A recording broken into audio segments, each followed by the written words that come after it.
WhatsApp everyone, welcome back to the channel. आज हम एक नया टॉपिक शुरू करने जा रहे हैं जिसका नाम है कैश बुक। कैश बुक काफ़ी इंपॉर्टेंट टॉपिक है और आपके एग्जाम में 6 से लेके 8 के लिए मार्क्स के लिए पूछा जाएगा। इसमें single column, double column, PT cash book, triple column, ऐसे अलग अलग तरीके के टेक्निक है। इसे किस तरीके से यह बनती है और आज इसके हम बेसिक करेंगे और आपको कंसेप्ट एकदम क्लियर कराएंगे। चलिए जल्दी से शुरू करते हैं। उससे पहले हम आपके लिए लाए हैं फ्री ऑफ कॉस्ट लेक्चर। आप 11th में हो, 12th में हो, FY, SY, TY सभी स्टूडेंट के लिए यह क्लास आपको free of cost lectures provide करने वाली है। तो हमारे क्लास को ज्वाइन करने के लिए नीचे दिए गए सब्सक्राइब बटन पर क्लिक करके बेल आइकन को दबा दीजिए। चलिए हम चलते हैं कैश बुक के साथ। Let's begin.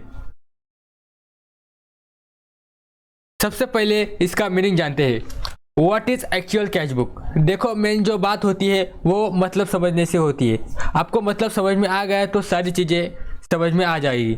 नाम में ही लिखा हुआ है कि एक ऐसा बुक जो किसके हिसाब से किताब से रखेगी, तो कैश के हिसाब से। बेसिकली इस पर्टिकुलर चैप्टर में हम लोग सीखने वाले हैं कि क्या सीखने वाले हैं कि रिकॉर्डिंग ऑफ किस चीज़ की रिकॉर्डिंग करने वाले हैं, इनफ्लो और आउटफ्लो। आपको मैं यहाँ पर डेफिनेशन दिखा देता हूँ उसकी। ओके, हम इनफ्लो और आउटफ्लो यहाँ पर देखिए। हम इनफ्लो और आउटफ्लो, इनफ्लो और आउटफ्लो का मतलब क्या है? तो इनफ्लो का मतलब है पैसे का आना और आउटफ्लो का मतलब है पैसे का जाना।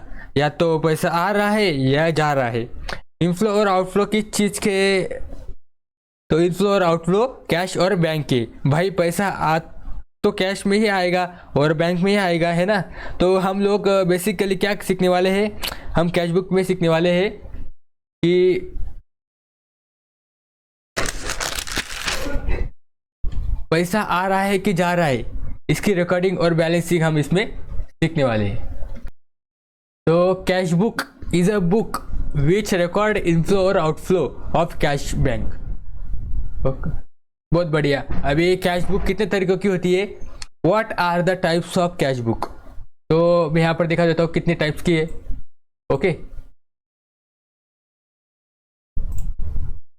तो बेसिकली 4 टाइप्स की कैश बुक होती है। फर्स्ट होता है सिंगल कॉलम कैश बुक, और दूसरी होती है डबल या 2 कॉलम कैश बुक, थर्ड होती है ट्रिपल कॉलम कैश बुक, और बाद में आती है पीटी कैश बुक। ओके, तो मैं सिंगल कॉलम की बात करूँ तो सिंगल कॉलम में आपके पास सिर्फ और सिर्फ कैश का ही हिसाब किताब देखना है। आपको कैश आ रही है कि जा रही है, प्लस माइनस कैश में ही कितना हो रहा है। डबल कॉलम में अलग अलग तरीके के बन सकते हैं। ओके, जैसे कि कैश एट डिस्काउंट, ठीक है, दूसरी बैंक और डिस्काउंट, तीसरी कैश एंड बैंक। अगर आप CBSE में है तो आपको सिलेबस में सिर्फ कैश एंड बैंक है और एग्जाम में भी यही आएगा।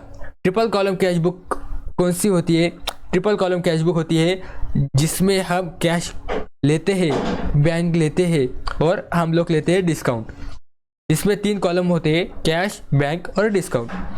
पीटी कैश बुक होती है हमारे पास छोटे छोटे खर्चों के लिए। पीटी कैश बुक होती है स्मॉल और पीटी एक्सपेंसेस के लिए। ये याद रखना, पीटी कैश बुक एक ऐसा किताब है, मेनली हम खर्चों की बात करते हैं जिसमें इनकम तो कोई नहीं होती, जिसमें एक बार पैसा आया तो सिर्फ खर्चे। सारी कैश बुक बनाना सिखाऊंगा आपको, मैं सारी कैश बुक बनाना सिखाऊंगा। तो सबसे पहले कितने टाइप्स हो गए? Single column, double column, triple column और पीटी कैश बुक। अब बात करते हैं सर कैश बुक में रूल क्या आएगा। ओके, तो कैश बुक में कौन सा रूल फॉलो करते हैं? तो याद रखेंगे कैश बुक में हम लोग रियल अकाउंट का रूल फॉलो करते हैं। सर रियल अकाउंट का रूल फॉलो करते हैं मतलब, इसका मतलब तो जनरल एंट्री पढ़ी ना आपने बच्चों, तो उसमें जनरल एंट्री में रियल अकाउंट का क्या रूल था? Debit was comes in and credit was goes out. क्या था रूल रियल अकाउंट का? Debit was comes in and credit was goes out. जो भी आ रहा है उसको डेबिट करेंगे, यह बेसिक रूल पकड़ के चलना है। और पैसा आएगा तो डेबिट करेंगे, पैसा जाएगा तो क्रेडिट करेंगे। यह याद रखेंगे कि पैसा आया तो डेबिट, गया तो क्रेडिट। ऑलराइट, मेरे साथ साथ नोट्स बना रहे हो ना, तो साथ साथ नोट्स बना के चलना है। अब हेडिंग डालो फॉर्मेट। किस चीज़ का format? Format of single column cash book. हम पहले सिंगल कॉलम कैश बुक देख रहे हैं। हम सिंगल कॉलम कैश बुक बनाना सीखेंगे, ठीक है। चलो फॉर्मेट कैसे बनाते हैं सर। सबसे पहले आप अपने पेज को दो साइड में डिवाइड करोगे। ये दो लाइन दिख रही है ना बीच में से, ये डिवाइडेशन, ओके। यहाँ से आप रेश आंकोगे, रेस लाइन डालनी है, फिर ये दो साइड में इसको डिवाइड करना है। ये वन साइड हो गई, एक लेफ्ट साइड और एक राइट साइड। इसको बोलते हैं डेबिट और इसको बोलते हैं क्रेडिट। ये दो साइड हो गई। Left hand side debit side हो गई और right hand side credit side हो गई। अब मैंने आपको रूल क्या लिखवाया है, ओके। मैंने आपको रूल क्या लिखवाया था, डेबिट में पैसा आएगा, क्रेडिट में पैसा जाएगा। सिंगल कॉलम कैश बुक बना रहे हम, तो पैसा आएगा तो डेबिट में लिखेंगे और पैसा जाएगा तो हम क्रेडिट में लिख देना है, ओके। अब सर कॉलम कौन कौन से होंगे, तो यहाँ पर देखिए कॉलम कौन कौन से होंगे। यहाँ पर होगा डेट, पर्टिकुलर, वाउचर नंबर या रिसिप्ट नंबर दोनों बोल सकते हैं आप, एलएफ और amount. Similarly date, particular, voucher number, LF और अमाउंट, ये हमारे पास कॉलम हो गए। यह बेसिक कॉलम है। अलग अलग फॉर्मेट अलग अलग बुक में हो सकते हैं, तो बेसिकली ये मेन फॉर्मेट है जो आपको पता होना चाहिए। सर यहाँ पर वाउचर नंबर क्या है, तो यहाँ पर एक सपोर्टिंग डॉक्यूमेंट है। कोई भी ट्रांजैक्शन होती है तो उसका एक वाउचर बनता है। अब वो वाउचर का नंबर क्या है वो हम यहाँ पर लिखते हैं। LF means ledger folio. इसका मतलब है कि लेजर के किस पेज नंबर पर इसकी एंट्री हुई है। यह आपके पास कैश बुक का फॉर्मेट आ गया, ठीक है। अब फॉर्मेट पता चल गया। अब यह देखना है कि पैसा आ रहा है कि जा रहा है। अगर आएगा तो डेबिट साइड में लिखोगे और जाएगा तो क्रेडिट साइड में लिखोगे। सर हम किसकी बुक बना रहे, तो कैश बुक किसकी होती है, बेसिकली कैश बुक होती है बिजनेस की। ओनर और बिजनेस अलग अलग होते हैं मेरे दोस्तों। तो कैश बुक हम बना रहे हैं बिजनेस की। कैश बुक बेसिकली बिजनेस के ही होती है। अब देखो शुरू करते हैं। पहले ट्रांजैक्शन लिख के आई 1 अप्रैल को 2022 में। Started A business with cash. हम यहाँ पर एग्जांपल लेते हैं एक, ओके। ये आपको समझ में आ जाएगा। सबसे पहले आप इसको रीड करोगे, समझोगे, उसके बाद आप उसको पोस्टिंग करोगे, ओके। सबसे पहले हमें देखना होता है कि बिजनेस में पैसा आया कि गया। जिस ट्रांजैक्शन से बिजनेस में पैसा आया उसको डेबिट करना है, जिस ट्रांजैक्शन की वजह से पैसा गया है उसको क्रेडिट करना है। सिर्फ इतना ही ध्यान रखना है, बाकी कुछ नहीं। तो यहाँ पर फर्स्ट ट्रांजैक्शन है started business with cash ₹5 lakh, okay. तो 5 लाख रुपीज़ हमारे बिजनेस में आए, तो हम यहाँ से शुरू करते हैं। सबसे पहले हम डेट डाल लेते हैं। यहाँ पे डेट आएगी 1 अप्रैल 2022, ओके। तो हमारे पास पैसा आया। बिजनेस में जो ओनर होता है वो बिजनेस में कैश लगाता है, उसको हम क्या बोलते हैं, उसको हम बोलते हैं कैपिटल। उसको क्या बोलते हैं हम, कैपिटल। तो यहाँ पर आएगा टू कैपिटल अकाउंट। अमाउंट क्या थी, 5 लाख रुपीज़। तो यहाँ पर हम लिख लेंगे 5 लाख रुपीज़।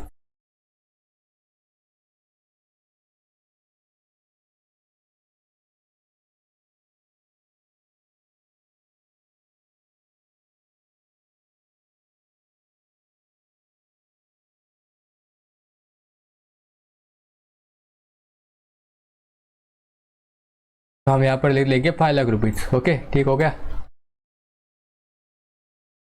तो यहाँ पर बेसिकली आपको ध्यान देना है कि यह सबसे पहले डेट लिखने के बाद, तो यहाँ लिखूंगा टू, किस चीज़ का पैसा आया, तो कैपिटल का। तो हमने सपोज कैपिटल 5 लाख रुपीज़ ले लिया। यहाँ पर एलएफ और आर नंबर जो वाउचर नंबर है उसको हम कुछ भी नहीं लिखेंगे, ओके। अभी एक बात ध्यान से सुनो, इंपॉर्टेंट बात है। कुछ भी डेबिट में लिखोगे तो 2 से लिखा जाएगा, यहाँ पर 2 आएगा। और क्रेडिट में कुछ भी लिखोगे तो यहाँ पर बाय से लिखोगे, यहाँ पर बाय आएगा, ओके। इतना ध्यान रखना है। हम किसी को इज्जत देते हैं ना, तो मेल के आगे हम मिस्टर लगाते हैं और फीमेल के आगे हम मिसेस लगाते हैं। तो इसी तरीके से डेबिट को 2 लगाना है और क्रेडिट को बाय लगाना है, यह याद रखिए, ठीक है। अब देखो बिजनेस शुरू करा, पैसा आया। पैसा किस रूप में आया, तो कैपिटल के। तो हमने लिख दिया टू कैपिटल अकाउंट। इसके बाद बिजनेस शुरू करा, ओके। अब अगला ट्रांजेक्शन देखते हैं हम। यहाँ पर बिजनेस शुरू किया, फिर उसने माल रॉ मटेरियल परचेस किए। यहाँ पर देखिए रॉ मटेरियल परचेस करके कितने कैश में 1 लाख रुपीज़ परचेस किए। तो यहाँ पर देखो, यहाँ पर बिजनेस में पैसा आया कि गया है, यहाँ पर ध्यान से देखो आप। तो बिजनेस परचेस किया है माल, तो यहाँ से पैसा गया है बिजनेस से। ओके, माल हमने परचेस किया तो पैसा देना पड़ेगा ना। तो यहाँ पर हम डेट लिख लेंगे, यहाँ पर लिख दी डेट, फिर उसमें लिखना है बाय परचेस अकाउंट। क्या लिखना है? बाय परचेस अकाउंट, क्योंकि माल हमने परचेस किया है उसकी वजह से कैश गई। तो हम यहाँ पर लिख दें 1 लाख रुपीज़। मैंने आपको बताया ना कि जो भी क्रेडिट में आएगा उसको बाय लिखना है, जो भी डेबिट में आएगा उसको टी लिखना है। ओके, तो यहाँ पर लिख दिया मैंने by purchase account 1 lakh rupees. अभी सेकेंड देखते हैं, sorry third, by furniture for cash rupees 1 lakh. अब बिजनेस ने फर्नीचर, अपने बिजनेस में फर्नीचर होना चाहिए कि नहीं होना चाहिए, तो हमने क्या किया, फर्नीचर बाय किया, मतलब परचेस किया है वही। तो फर्नीचर परचेस करने के बाद पैसा आएगा कि जाएगा? यहाँ पर भी पैसा जाएगा, तो हम वहाँ फिर से क्रेडिट साइड में लिखेंगे। ओके, यहाँ पर मैं डेट लिख देता हूँ और लिखेंगे यहाँ पर बाय फर्नीचर अकाउंट। क्या लिखेंगे? Bye furniture account. कितना? वो भी 1 लाख रुपीज़ का है, हम यहाँ पर लिख देंगे 1 लाख रुपीज़।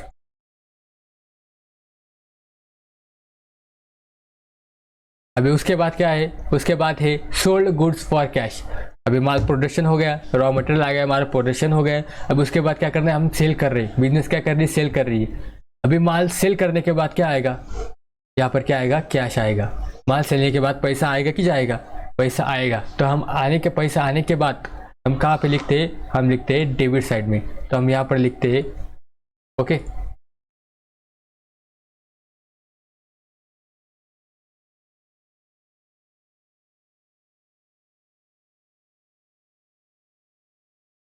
यहाँ पर आएगा टू सेल्स अकाउंट। क्या आएगा मेरे दोस्त? यहाँ पर आएगा टू सेल्स अकाउंट 20,000 रुपीज़। ठीक है, अब ये हो गया हमारा बेसिक रूल। एक ही चीज़ ध्यान रखना है, पैसा आया तो डेबिट करेंगे, पैसा गया तो क्रेडिट करेंगे। एकदम सिंपल चैप्टर है मेरे दोस्त, आप ध्यान से देखो बच्चों। अब 5th नंबर की क्या है? Sold goods on credit. यहाँ पर देखिए, sold goods on credit rupees 30,000। अभी भाई बिजनेस है, बिजनेस में क्या होता है, सभी ट्रांजेक्शन कैश के नहीं होते, यहाँ पर कुछ ट्रांजेक्शन उधार के भी हो जाते हैं। तो यहाँ पर है क्रेडिट ट्रांजेक्शन है। क्रेडिट ट्रांजेक्शन है मतलब ये उधार में 30,000 रुपये का उसने माल बेचा है। तो यहाँ पर देखो, यहाँ पर पैसा आया है कि गया है? आपको ये ध्यान में रखना है यहाँ पर कि यहाँ पर पैसा आया कि गया है। तो यहाँ पर ना पैसा आया है ना गया है, क्रेडिट ट्रांजेक्शन है। तो एक ये उधार दिया है ना, तो यहाँ पर पैसा ना आया है ना गया है। आपको एक पॉइंट लिखना है, आपको एक पॉइंट बता देता हूँ मैं, यहाँ पर दे देता हूँ पॉइंट। ओके,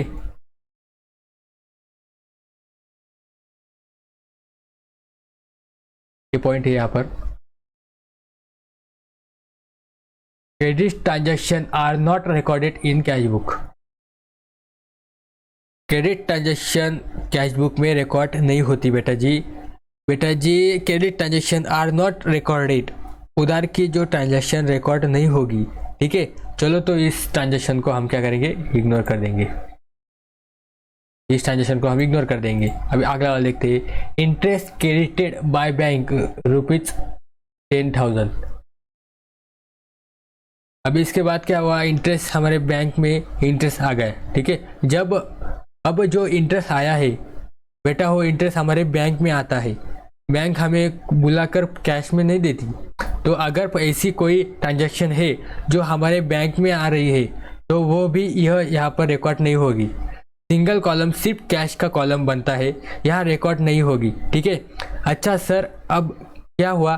तो अब यह हुआ कि कुछ पैसा निकाल कर हम घर लेके गए, मतलब जो ओनर है उसने क्या कर दिया, अपने withdraw cash for personal use rupees 10,000, personal use के लिए उसने 10,000 निकाल लिया, बिजनेस में से कैश निकाल ली। तो ये क्या होगा? ये होगा ड्राइंग। इसको हम वो क्या बोलते हैं? इसको बोलते हैं हम ड्राइंग।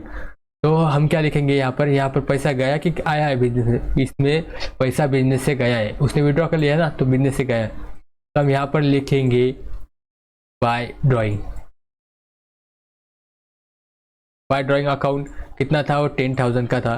तो हम यहाँ पर अमाउंट के कॉलम में लिख देंगे 10,000। इसमें पैसा गया है इसलिए हम यहाँ पर क्रेडिट साइड में लिखेंगे। उसके बाद देखो, उसके बाद देखो सोल्ड गुड्स फॉर कैश ₹50,000 और माल बेचा कितना 50,000 का। फिर सेल्स, फिर कैश आया तो हम डेबिट साइड पे लिख देंगे to sales account, debit side पे लिख देंगे टू सेल्स अकाउंट। ओके, कितना आया 50,000, अमाउंट कॉलम में लिख दिया 50,000। अभी नेक्स्ट देखो, नेक्स्ट क्या है, paid salary on cash of ₹60,000। जो हमारे जो वर्कर है,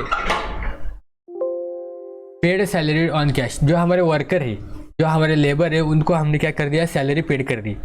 सैलरी पेड करने के बाद बिजनेस से पैसा जाएगा क्या आएगा, आप ही बताओ। ऑब्वियसली इस पैसा हमने सैलरी पेड की है तो मतलब बिजनेस से पैसा जा रहा है ना, तो जाने के बाद हम क्या करेंगे, पैसा जा रहा है तो हम क्या करेंगे, सीधा क्रिएट कर देंगे। ओके, यहाँ पर लिख देंगे बाय सैलरी अकाउंट। क्या लिख देंगे यहाँ पर लिख देंगे बाय सैलरी अकाउंट।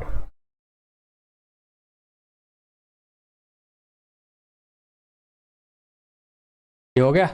अब आगे देखो, आगे क्या है, पेड रेंट ऑन कैश ₹20,000। हमने रेंट भी पेड कर दिया, हमने जो बिजनेस डाला है उसका हमने रेंट पेड कर दिया। यहाँ पर भी क्या कर रही है, कैश हमारे बिजनेस से बाहर जा रही है, तो हम ये भी क्या कर देंगे, क्रेडिट साइड में लिख देंगे। क्या लिख देंगे, बाय रेंट अकाउंट। यहाँ पर क्या आएगा, बाय रेंट अकाउंट।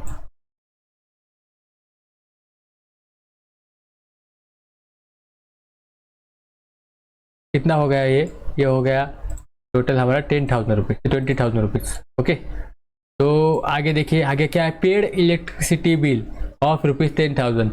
ये भी हमारे पेमेंट है, मतलब हमने पे किया है। कितना पे किया है हमने, 10,000 रुपीज़ इलेक्ट्रिसिटी पे किया है। तो ये भी क्या आएगा दोस्तों, ये आएगा क्रेडिट साइड में बाय इलेक्ट्रिसिटी अकाउंट।